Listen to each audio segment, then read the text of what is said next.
Ahojte, vítam vás pri ďalšej časti Stárni s eleganciou s Jožkou, škola ženskej krásy.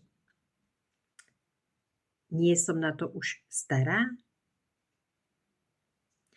Dnes sa s vami podelím o moju skúsenosť. Bola som na beauty dni v Kúpeľoch a jedna veľmi milá pani mi povedala: moja zlatá, v mojom veku sa už nič robiť nedá.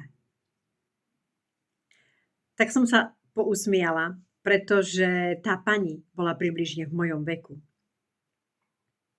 A viete, čo som jej odpovedala?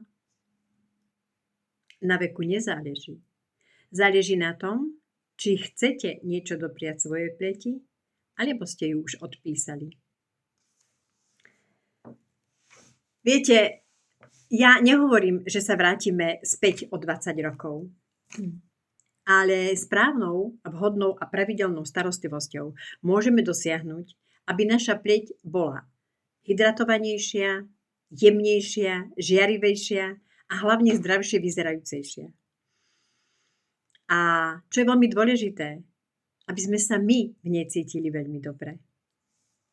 Ja sama som so správnou a pravidelnou starostlivosťou nezačínala ako 20-ročná. Ale dnes vidím výsledky práve, že tou správnou starostlivosťou a vhodnými produktami pre môj typ pleti sa tie výsledky naozaj dostavujú. Viete, nikdy nie je neskoro začať. Nie kvôli tomu, aby sme vyzerali mladšie, ale práve kvôli tomu, aby sme sa vo vlastnej koži cítili dobre.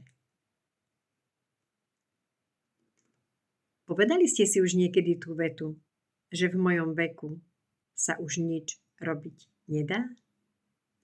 Napíšte mi do komentára áno, nie. Veľmi sa teším na ďalšie naše stretnutie. S láskou, Jožka.